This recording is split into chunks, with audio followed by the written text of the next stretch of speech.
अल्फाज की दुनिया के दोस्तों, मैं ममता तिवारी, एक कवि, लेखक, समाज सेवी, व्याख्याता, यूट्यूबर, इंस्टा पे 13-14 किताबों के साथ एक डायरी, 2 आलेखों का संग्रह लिए एक माँ, एक हमसफ़र, दोस्त, मददगार, बाहें फैलाकर अपनी दुनिया में आपका स्वागत करते रोज़ पूछती हूँ, और क्या कह रही है ज़िंदगी। नमस्कार दोस्तों। बीते बरस में क्या क्या हुआ, क्या क्या नहीं हुआ, हम ये नहीं देखेंगे कि क्या क्या नहीं हुआ, क्या क्या हुआ। हम हमेशा पॉजिटिव चीज़ सोचते हैं तो हम वो देखेंगे। लेकिन हम अभी अपने YouTube पर जो चीज़ें हमने इस साल की, मुझे बहुत खुशी है।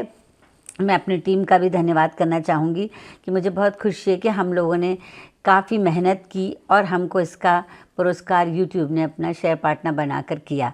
एक ये चीज़ हुई। और दूसरी, चलिए मैं लाइन से बताती हूँ कि इस बरस क्या क्या हुआ। इस बरस हमने शहरों पे भी बात की। जैसे हमने सबसे पहले शुरुआत की थी भोपाल शहर, फिर उसके बाद हम गया गए थे तो हमने वहाँ की भी बात की थी। एक बार बनारस के, फिर बनारस की भी बात की थी। और फिल्मों में हमने लापता लेडीज़ देखी। हमने जो फिल्में चुनी वो बहुत अच्छी ख़ास रहीं। लापता लेडीज़ ऑस्कर तक गई। और हीरा मंडी पे बात की। और किताबें तो हमने बहुत अच्छी अच्छी एक से एक किताबें चुनी। उसमें मुझे एक सतरंगी दस्तरखान पे बात करने में इसलिए मज़ा आया क्योंकि वो सेलिब्रिटीज़ पुराने ज़माने के, वो रेसिपी नहीं बताएगी, उसमें बताया कि दस्तरखान को किस तरीके से मतलब पेश किया जाता है, चीज़ों को पेश करने का तरीका भी एक होता है, उस पर बात की। फिर उसके बाद हमको जश्न अल्फाज के नाम से एक संस्था ने हमको पुरस्कृत किया और बाद में उसका नाम मध्यावर्त हो गया। हमने उनकी सहायता भी करने की कोशिश की। और फिर पहली बार मैंने, क्योंकि मैं परमहंस योगानंद की जो ऑटोबायोग्राफी कहेंगे उसको, बायोग्राफी भी है, ऑटोबायोग्राफी भी है, बोथ हैं। पर क्या कहते हैं, खुद क्यों बनारस जाके जब मैंने लाहिड़ी महाशय का घर देखा और ये सारी चीज़ें, मुझे इतना ऐसा नहीं, उन्हें मैंने बहुत पहले से पढ़ा था, पर उन पर बात करना मेरे लिए हिम्मत का काम था। मैंने काफ़ी उस पर अध्ययन किया और हम लोगों ने योगानंद जी पर बात की। और एक बोनसाई आर्टिकल जो है वो काफ़ी फेमस रहा कि बोनसाई केवल पौधे के बारे में बात नहीं थी, बोनसाई होते रिश्तों के बारे में बात थी। हमने इस साल बहुत अपनी बड़ी एक लेखिका मालती जोशी जी को खोया, जिसके लिए हमें बहुत दुख लगा, लेकिन उनकी काफ़ी उम्र हो चुकी थी। अमृतलाल नागर जी की पुस्तक खंजन नयन पे बात की। खंजन नयन सूरदास जी के उस पर आधारित है। खंजन नयन में अमृतलाल नागर जी ने किस तरीके से सूरदास जी उस युग में रहे होंगे, किस तरीके से उन्होंने जीवन बिताया होगा, ये बताया।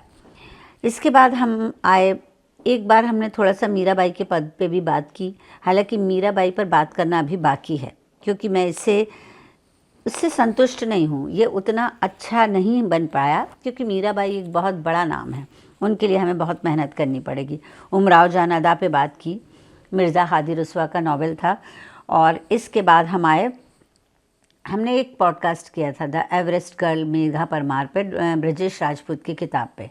तो उसमें ब्रजेश जी और मेघा परमार दोनों थे और उन पे बात की थी। लिटरेरी क्लब ने हमें आमंत्रित किया था, हमारा इंटरव्यू हुआ, डॉक्टर नीलकमल कपूर ने इंटरव्यू किया।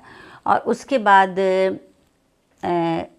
हमने एक अचानक से एक नया मोड़ लिया। इससे पहले हम पुस्तकों पे बात करते थे, बात तो पुस्तकों पे ही की हमने, लेकिन वो जो थी वो हमने पहले तो हमने टैगोर परिवार की, रविन्द्रनाथ टैगोर की किताबों पे बात की थी। उसके बाद धीरे धीरे करते करते मुझे एक ऐसा संचय मिला पूरा, जिसमें खजाना कहना चाहिए, जिसमें ठाकुर परिवार की स्त्रियों के बारे में बताया गया था, जो किसी को नहीं पता था, शायद किसी ने पढ़ा भी नहीं था। ऐसा मैं नहीं कहती कि मैंने ही पढ़ा, पर कोइंसिडेंटली सीरीज़ वाइज मुझे वो सब स्त्रियों की बातें मिलती गई और मैंने ठाकुर परिवार की स्त्रियों, जिसका लोगों ने गलत अर्थ लगाया कि रविन्द्रनाथ टैगोर की स्त्रियाँ, मैंने परिवार की स्त्रियों की बात की थी और उनकी दशा के बारे में बताया था कि वो किस तरीके की थी। उसमें मैंने दोनों पक्ष रखे थे, उनके घर में आई हुई स्त्रियाँ यानी उनकी बहुएं और उनके घर की बेटियों की स्थिति में क्या अंतर था। इसके बाद अमृता प्रीतम पे बात हुई। अमृता प्रीतम की भी सीरीज 4 या 5 पार्ट में चली। हाँ, man are from Mars and women are from Venus, ये किताब इस किताब पर जो जानकारी दी गई बहुत प्रसिद्ध हुई। आदमी औरत दोनों ही इस टॉपिक पर बहुत खुश हुए थे। और विनेश के बारे में भी हमने बात की, जो थोड़ा कंट्रोवर्शियल रहा, और उसमें अब जो भी सच्चाई हो, लेकिन हम भारतीय हैं तो हमने जाहिर सी बात है हमने विनेश का साथ दिया।